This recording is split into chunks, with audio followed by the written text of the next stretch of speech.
শাপলা প্রতীক না হলে ধানের শীষও প্রতীক হতে পারবে না বলে মন্তব্য করেছেন সার্জিস আলম। 7 দফা দাবি পূরণ হলে নির্বাচনের জন্য প্রস্তুত জামায়াত, বললেন সহকারী সেক্রেটারি জেনারেল। নির্বাচন সুষ্ঠুভাবে অনুষ্ঠানের জন্য সব রকমের প্রস্তুতি আছে বিজিবির। সাইফুল হক বলেছেন, সামাজিক নৈরাজ্য দ্রুত রাজনৈতিক নৈরাজ্যে বাঁক নিচ্ছে।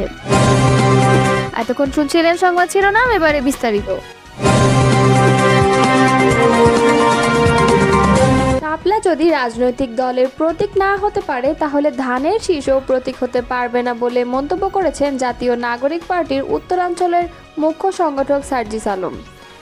বুধবার রাতে নিজের ভেরিফাইড ফেসবুক আইডিতে এক পোস্টে তিনি এমন মন্তব্য করেন। সার্জিস আলম লিখেছেন, শাপলা জাতীয় প্রতীক নয়, জাতীয় প্রতীকের একটি অংশ। একইভাবে ধানের শীষ, পাট পাতা এবং তারকাও জাতীয় প্রতীকের অংশ। তিনি বলেন, শাপলা যদি রাজনৈতিক দলের প্রতীক না হতে পারে তাহলে ধানের শীষও প্রতীক হতে পারবে না। আর যদি জাতীয় প্রতীকের যে কোনো একটি অংশ রাজনৈতিক দলের প্রতীক হতে পারে তাহলে শাপলাও হতে পারবে।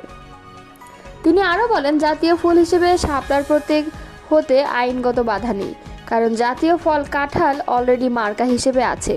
আর যদি মার্কা দেখেই ভয় পান তাহলে সেটা আগে থেকেই বলেন। এর আগে নির্বাচনী প্রতীক হিসেবে জাতীয় প্রতীক শাপলাকে নির্বাচন পরিচালনা বিধিমালার তফসিলভুক্ত না করার বিষয়ে নীতিগত সিদ্ধান্ত নিয়েছে নির্বাচন কমিশন। বুধবার নির্বাচন কমিশনার আব্দুর রহমানের এই সিদ্ধান্তের কথা জানিয়েছেন।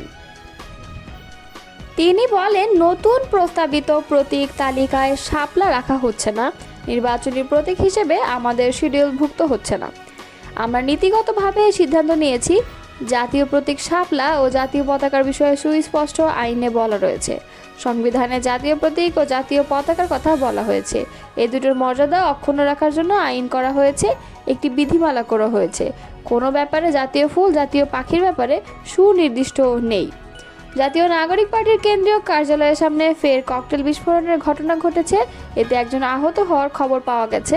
বুধবার রাত 11টার পর বাংলা মোটরে দলটির অস্থায়ী কেন্দ্রীয় কার্যালয়ের সামনে এই বিস্ফোরণের ঘটনা ঘটে। দলটির যুগ্ম সদস্য সচিব মুশফিক উসালেহিন বিষয়টি নিশ্চিত করে বলেন, বাংলা মোটরে এনসিপির কেন্দ্রীয় কার্যালয়ের সামনে আবারও ককটেল বিস্ফোরণের ঘটনা ঘটেছে।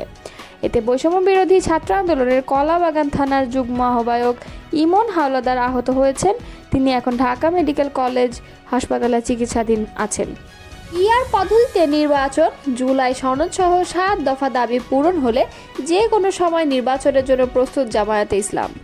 এ কথা বলেছেন দলটির সহকারী সেক্রেটারি জেনারেল অ্যাডভোকেট এহসানুল মাহবুব জুবায়ের। বৃহস্পতিবার সকালে ঢাকা মেট্রোপলিটন পুলিশ ডিএমপি কমিশনারের সাথে বৈঠক শেষে এ কথা বলেন তিনি। 19 জুলাই সোহরাওয়ার্দী উদ্যানে জাতীয় সমাবেশের বিষয়ে ডিএমপি কমিশনারের সাথে বৈঠক করে জামায়াত ইসলামীর প্রতিনিধি দল। বৈঠক শেষে তিনি বলেন, রাজনৈতিক ইতিহাসের সবচেয়ে বড় সমাবেশ করতে যাচ্ছে জামায়াতে ইসলামী। অংশ নেবেন ঢাকা বিভাগ সহ দেশের বিভিন্ন জেলা থেকে কয়েক লাখ নেতাকর্মী।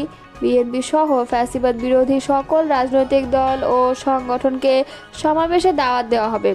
ডিএমপির পক্ষ থেকে নিরাপত্তা সহ সার্বিক সহযোগিতার আশ্বাস পেয়েছেন তারা। আগামী জাতীয় সংসদ নির্বাচন সুষ্ঠুভাবে অনুষ্ঠানের জন্য সব ধরনের প্রস্তুতি আছে বিজিবির, এমনটা জানিয়েছেন বর্ডার গার্ড বাংলাদেশের মহাপরিচালক মেজর জেনারেল আশরাফুজ্জামান সিদ্দিকী। আজ বৃহস্পতিবার সকালে চট্টগ্রামের সাতকানিয়ায় বিজিবি ট্রেনিং সেন্টারে অনুষ্ঠিত 103তম রিক্রুট ব্যাচের প্রশিক্ষণ সমাপনী কুচকাওয়াজে নবীন সৈনিকদের উদ্দেশ্যে দেওয়া বক্তৃতায় তিনি এই নির্দেশনা দেন। বিজিবি মহাপরিচালক বলেন, সীমান্ত রক্ষায় বিজিবি সদস্যদের সদা সজাগ থাকতে হবে। সীমান্তের প্রতিটি ইঞ্চি আমি সুরক্ষিত রাখতে প্রয়োজনে জীবন দেবে বিজিবি সৈনিকরা। এ সময় সীমান্তে চোরাচালান সহ নানা অপরাধ দমনে আরও সচেষ্ট হওয়ার তাগিদ দেন বিজিবি মহাপরিচালক। এবারে 36 জন নারী সহ 694 জন নবীন সৈনিক বাহিনীতে যোগদান করেছেন বলে সংশ্লিষ্ট সূত্র থেকে জানা যায়। প্রসঙ্গত, বুধবার রাতে প্রধান উপদেষ্টার প্রেস সচিব শফিকুল আলম জানান, আগামী ত্রয়োদশ জাতীয় সংসদ নির্বাচন আয়োজনের জন্য চলতি বছরের ডিসেম্বরের মধ্যে আইন শৃঙ্খলা বাহিনীকে সার্বিক প্রস্তুতি নেওয়ার জন্য নির্দেশ দিয়েছেন প্রধান উপদেষ্টা ডক্টর মোহাম্মদ ইউনূস।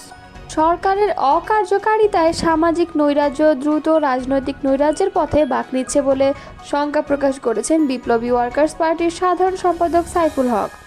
বুধবার রাজধানীর সেগুনবাগিচায় দলের কেন্দ্রীয় কার্যালয়ে বিপ্লবী ওয়ার্কার্স পার্টি আয়োজিত এক সংবাদ সম্মেলনে তিনি এই শঙ্কা প্রকাশ করেন। সাইফুল হক বলেন, জাতীয় নির্বাচন যত বিলম্বিত হবে দেশের বহুমাত্রিক নিরাপত্তার ঝুঁকিও তত বৃদ্ধি পাওয়ার আশঙ্কা রয়েছে। আইন শৃঙ্খলা পরিস্থিতির ক্রমাবনতিতে জনগণের জানমালের নিরাপত্তাহীনতায় নতুন উদ্বেগ সৃষ্টি করছে। দেশ জুড়ে মব সন্ত্রাস ছড়িয়ে পড়া নতুন উৎকণ্ঠার জন্ম দিয়েছে। সরকারের অকার্যকারিতায় সামাজিক নৈরাজ্য দ্রুত রাজনৈতিক নৈরাজ্যের পথে বাঁক নিচ্ছে। সংস্কার ও নির্বাচনকে ঝুলিয়ে দিতে নানা অতৎপরতা চলছে। পরিকল্পিতভাবে এসব ছড়িয়ে দেওয়া হচ্ছে কিনা তা খতিয়ে দেখা দরকার। তিনি বলেন, আগামী বছরের ফেব্রুয়ারির প্রথমার্ধে জাতীয় নির্বাচন অনুষ্ঠানে বোঝাপড়ার সংবাদে রাজনৈতিক দল সহ জনগণের মধ্যে এক ধরনের স্বস্তি দেখা গেছে। সরকারের সঙ্গে রাজনৈতিক দলগুলোর মনস্তাত্ত্বিক দূরত্ব খানিকটা কমেছে বলে ধারণা করা যায়। কিন্তু সরকারের প্রধান উপদেষ্টার সঙ্গে বৈঠকের পর প্রধান নির্বাচন কমিশনার নির্বাচনের সম্ভাব্য তফসিল নিয়ে কোনো কথা বলতে পারেননি। এই পরিস্থিতি কাঙ্ক্ষিত নয়। নির্বাচনের সুনির্দিষ্ট তফসিল মোটামুটি নির্বাচনের 60 দিন আগে ঘোষণা করার বিধান থাকলেও নির্বাচন কমিশনের দিক থেকে মধ্য ফেব্রুয়ারিতে নির্বাচন অনুষ্ঠানের ব্যাপারে দেশবাসীকে আশ্বস্ত করা দরকার ছিল। আশা করি নির্বাচন কমিশন এই সম্পর্কে নির্দিষ্টভাবে কথা বলবেন। জাতীয় নির্বাচন নিয়ে গত এক মাসে আবার নতুন করে উদ্বেগ তৈরি হয়েছে বলে উল্লেখ করে তিনি বলেন, জাতীয় নির্বাচনের আগে স্থানীয় সরকারের নির্বাচন অনুষ্ঠানের দাবিটাই অবান্তর। এটা অন্তর্বর্তী সরকারের দায়িত্বও নয়। গত 16 বছর দেশের মানুষ নিশ্চয়ই স্থানীয় সরকারের নির্বাচনের দাবিতে আন্দোলন করেনি। বিপ্লবী ওয়ার্কার্স পার্টির এই সাধারণ সম্পাদক বলেন, বাংলাদেশের সমাজ ও রাজনৈতিক দলসমূহ এখন পর্যন্ত রাজনৈতিক ও মনস্তাত্ত্বিক দিক থেকে পিআর পদ্ধতিতে ভোটের জন্য প্রস্তুত হতে পারেনি।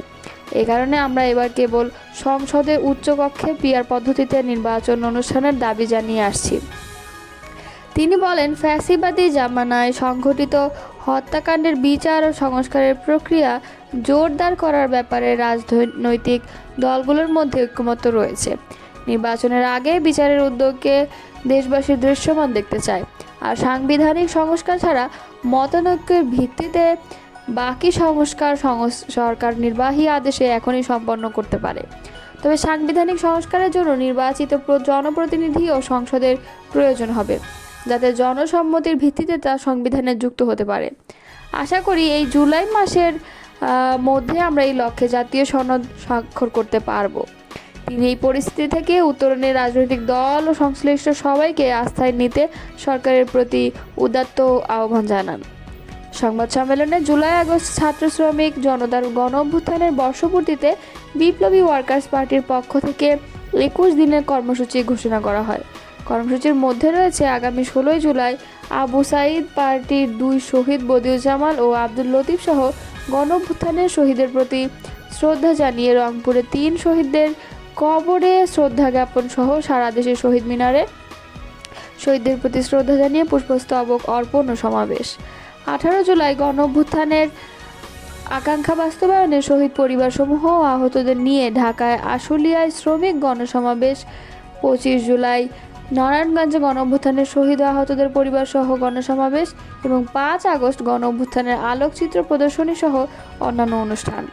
সংবাদ সম্মেলনে আরও উপস্থিত ছিলেন পার্টির রাজনৈতিক পরিষদের সদস্য আকবর খান, মীর মোফাজ্জল হোসেন মোশতাক এবং জামিরুল রহমান ডালিম প্রমুখ।